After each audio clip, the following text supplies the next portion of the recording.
My name is Emma. I am 28 years old and I live in a quiet neighborhood in Chicago called Lincoln Park. It's a peaceful place with tall trees, small shops, and friendly neighbors. Many people say I have a good life. I have a husband, a nice apartment, and a stable job at a bookstore. But deep inside, I am not happy. Every day I wake up with a heavy heart. 1 year ago, I made a big mistake. I married a man named Leo. He is 32 years old. Leo is a good man. He is kind, gentle, and always smiles. But I do not love him. I married him not because of love, but because I was angry and sad. I wanted to forget my ex-boyfriend Alex, who broke my heart. I wanted to move on quickly, so I said yes when Leo asked me to marry him. At that time, I thought marriage would help me feel better. I believed that maybe love would come later. But love never came. And now I am the one who is hurting. Leo does everything to make me happy. He brings me flowers on Fridays. He cooks dinner when I feel tired. He writes small notes and puts them in my lunch bag. He calls me my sunshine and always kisses my forehead. Many women would feel lucky to have a man like him, but I feel sad because I cannot love him back. One night we were sitting on the balcony. The stars were bright and the air was warm. Leo looked at me and said, "Emma, I know you don't love me yet, but I believe you will. I will wait. My love is strong enough for both of us." His words made me want to cry. He was so full of hope, but I had no hope inside me. I felt like I was lying every day. I smiled when I didn't want to. I said thank you when I felt nothing. I was living a life that didn't belong to me. My mother once told me, "Emma, love can grow with time. Marriage is not always about strong feelings. It is about kindness, respect, and patience." I tried to believe her. I tried to be patient. But every day I felt more and more like a stranger in my own life. One Friday evening, Leo made a special dinner for me. He cooked my favorite dish, chicken pasta with garlic bread. He lit candles, played soft music, and even wore the blue shirt I liked. He said, "This is for you, Emma. Emma, you are my everything." I looked at him, smiled a little, and said, "Thank you." But inside I felt empty. I could not enjoy the food. I could not enjoy the music. I felt like I was acting in a play, not living a real life. After dinner, Leo took my hand and said, "Let's go for a walk." We walked to the small park near our apartment. There, under the old oak tree, Leo had proposed to me 1 year ago. He smiled and said, "Remember this place I told you I would love you forever." I looked at the tree, then at him. I wanted to scream, "I don't love you, Leo." But I stayed quiet. I didn't want to hurt him. He looked so happy, so full of love, and I felt like a terrible person. That night I couldn't sleep. I stared at the ceiling for hours. I thought about my life, my choices, and my heart. I asked myself, will I ever feel happy again? The next morning, my best friend Nina called me. She said, "Emma, your voice sounds tired. Are you okay?" I wanted to say yes, but I couldn't lie, so I told her the truth. "I don't love Leo," I said softly. "I married him because I wanted to forget someone else. But I feel trapped now. I feel sad every day." Nina was quiet for a moment. Then she said, "Maybe you need some space. Maybe time apart will help you understand your heart better." I shook my head. "It's not time, Nina. My heart just doesn't feel anything for him." Later that day, I sat with Leo on the sofa. I tried to speak. "Leo," I said, "I need to talk to you." But before I could say more, he stopped me. "I know what you're going to say," he said quickly. "Please don't give up on us yet, Emma. I still believe we can make this work." His eyes were full of hope again, and I felt worse. I didn't want to destroy his hope, but I knew I couldn't give him what he needed. I felt tired, like I was carrying a heavy bag every day. One Sunday, Leo asked me something that shocked me.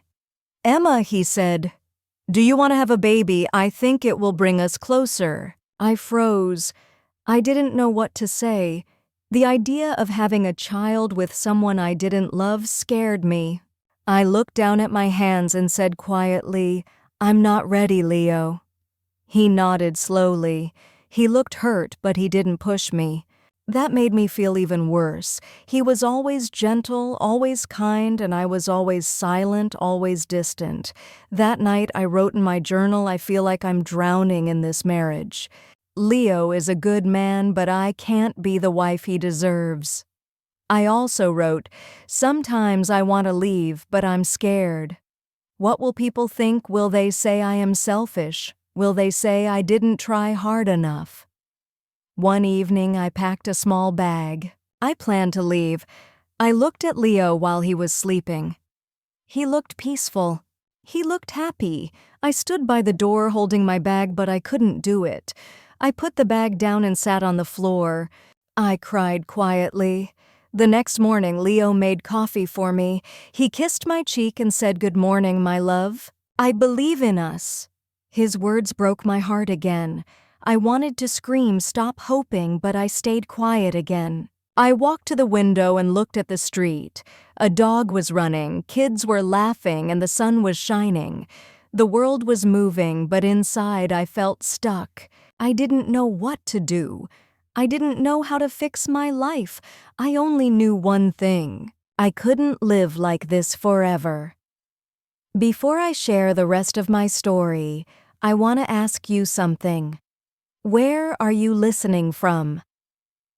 It gives me strength to know someone is hearing my words, someone who understands. Please tell me in the comments. I would really love to know. The days passed slowly. I woke up every morning, made breakfast, went to work at the bookstore, came home and smiled for Leo. But inside I was tired. I was tired of pretending. One Saturday, Leo came home early with 2 movie tickets in his hand. He said, "Emma, let's go out tonight, just you and me. I want to see you smile again." I nodded and said, "Okay," but I didn't want to go. I just didn't want to say no. That evening, I wore a nice dress and put on lipstick. I looked happy, but I didn't feel happy. At the theater, Leo held my hand. He laughed at the funny scenes. He looked at me often, hoping to see joy on my face. I tried to smile, but my smile didn't feel real. After the movie, he said that was fun, right? Said yes, it was nice, but deep inside I felt cold. When we reached home, Leo made tea for both of us. We sat on the couch and he put his arm around me. He whispered, "I missed you, Emma." I looked away. I didn't answer. I felt bad. I knew I was hurting him every day, not with words, but with silence. The next morning, I went to see my friend Nina. We sat at a cafe near the lake. The sky was cloudy and the wind was cold. Nina looked at me with worried eyes. "Emma, you don't look well," she said. "You look tired." I took a deep breath and told her everything again. "Nina, I feel like I'm in a box with no door. I want to leave, but I'm scared. Leo is a good man. Everyone will hate me if I hurt him." Nina took my hand and said, "No one can live your life for you. If you are not happy, you must be honest. Leo deserves the truth, and so do you." Her words touched me, but they didn't take away the fear. What if I hurt Leo too much? What if I regret leaving? That night I sat by the window and looked outside. The street was quiet. Lights from other homes were glowing. I wondered if people in those homes were happy. Did they also pretend like me? Leo came and sat beside me. He looked at me with gentle eyes and said, "Emma, you've been so quiet lately. I feel like I'm losing you." I wanted to tell him the truth, but I couldn't. I looked at him and said, "I'm just tired. Work has been busy." He didn't say anything. He just nodded.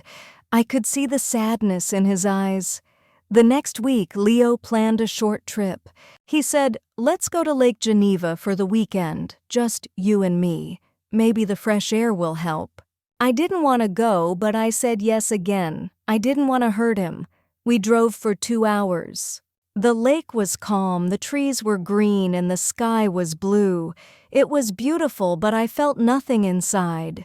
Leo booked a small hotel by the water. In the evening, we walked along the shore. He took pictures and laughed. He held my hand and said, "This is nice, right?" I didn't know what to say. My heart was silent. I felt like I was walking in a dream that wasn't mine. That night in the hotel, Leo gave me a small box. I opened it and saw a necklace with a tiny heart. He said, "This is for you. My heart is yours." I looked at the necklace and felt tears in my eyes. Not because I was happy, but because I knew I didn't deserve his love. "Thank you," I said, my voice low. Later, when he fell asleep, I sat on the floor near the bed. I didn't want to cry out loud. I just sat there thinking. I thought about the day we met. I remembered how kind Leo was to me when Alex left. He helped me listen to me and made me smile again. But I never felt love for him. I married Leo because I was broken. I didn't think clearly. I thought being with someone nice was better than being alone. But now I see it is worse to live without love. When we came back to Chicago, I started writing letters to myself. I didn't show them to anyone. I just wrote what I felt. One letter said, "Emma, you are not a bad person. You made a mistake, but you didn't do it with hate. You wanted to feel better, but now you must be brave. You must find your truth." Another letter said, "Leo is not your enemy.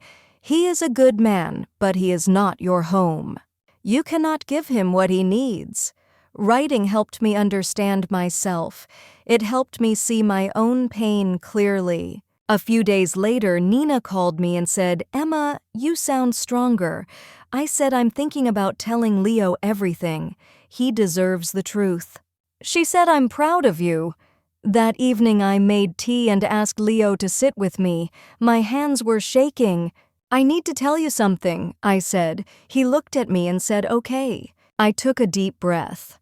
"Leo, I care about you. You are a good man. But I don't love you. I never did. I married you because I was hurting. I thought love would come later, but it didn't." Leo was quiet. He didn't move. His face was calm, but his eyes were wet. He said softly, "I knew, Emma. I saw it in your eyes." I just didn't want to believe it. Tears rolled down my cheeks. "I'm so sorry," I said. "I never wanted to hurt you." Leo nodded. "I love you, Emma. I really do. But I can't be the only one trying. If your heart isn't here, I can't hold you back." His words broke me. He was still kind. Even when I was honest, even when I gave him pain, he stayed kind. We sat in silence for a long time. No shouting, no blaming, just sadness. Real quiet sadness. That night I slept on the couch. I looked at the wall and whispered. I told the truth. I finally told the truth. I didn't know what would happen next. I didn't know if I would leave soon or if we would talk more. But I felt lighter. For the first time in months, I felt like I was breathing. The next few days were quiet. Leo and I still lived in the same apartment, but we didn't talk much. We both needed space to think.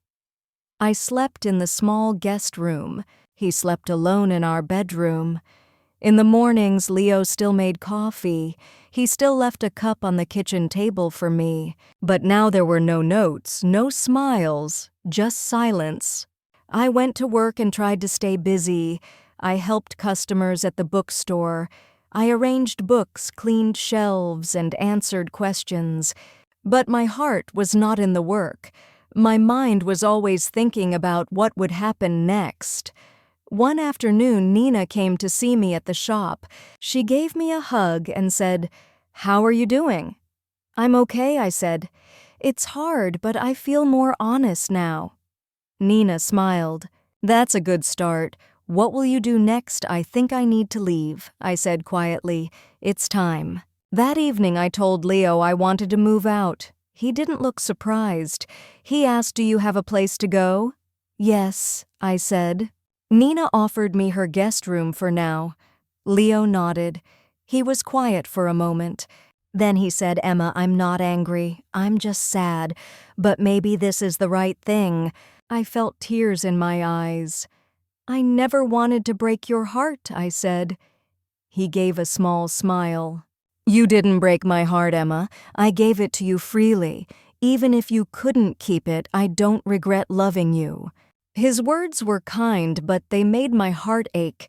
The next morning I packed my clothes and a few books. I didn't take much. The apartment felt heavy with memories, even though we had only lived there for 1 year. I looked at the small things: his coffee mug, our wedding photo, the blanket we used while watching movies. Leo helped me carry my bag to the door. He said, "If you ever need anything, call me." I nodded. "Thank you for everything, Leo. You were always good to me." He looked at me one last time and said, "Take care, Emma." Then I walked out of the apartment. Nina was waiting in her car. She smiled and opened the door. "Let's go," she said. I sat beside her and we drove away. I didn't look back. At Nina's apartment, I sat in the small guest room and cried, not because I missed Leo, but because I felt so many things: guilt, sadness, fear, and also a little hope. For the first time, I had made a choice for myself. I had said the truth. I had taken a step forward. The days passed slowly. I stayed at Nina's place for a few weeks. I helped her with cooking, cleaned the dishes, and sometimes watched movies with her. She never pushed me to talk, but she was always there when I needed to cry. I started going for long walks by the lake.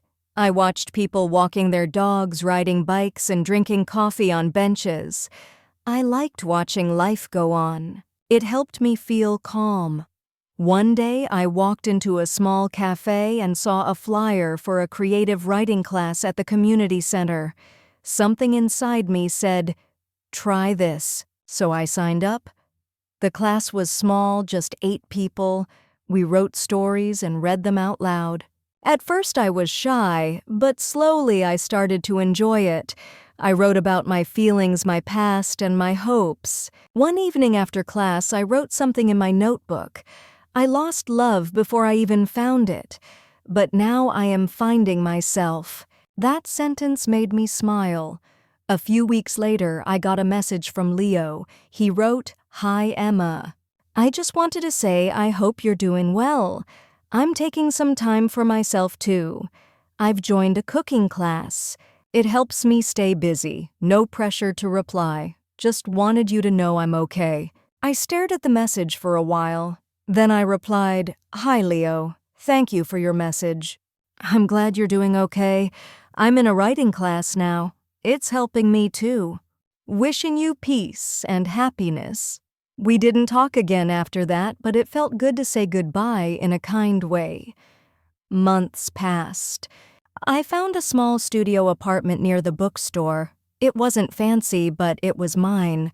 I painted the walls light yellow. I put flowers in the window. I hung a picture of the lake. Every morning I made my own coffee. I sat at the window and watched the world outside.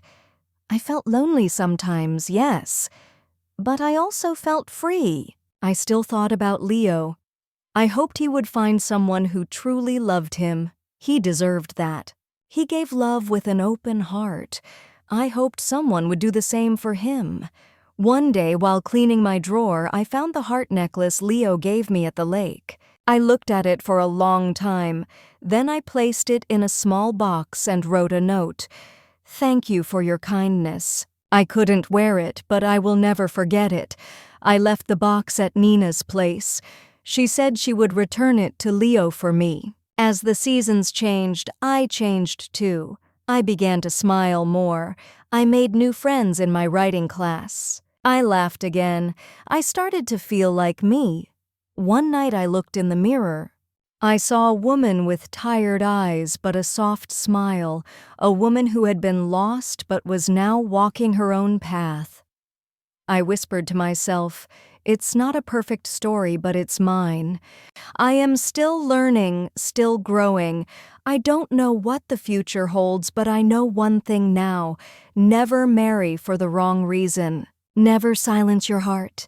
If someone out there feels like me, I want to say you are not alone. It's okay to make mistakes. It's okay to start again. Be honest, be brave. Your heart knows the truth. Thank you for listening to my story. It's not full of smiles and happy endings, but it's real. And sometimes being real is the bravest thing we can be. If this story touched your heart, don't forget to like, comment, and share. More emotional and inspiring stories are coming soon.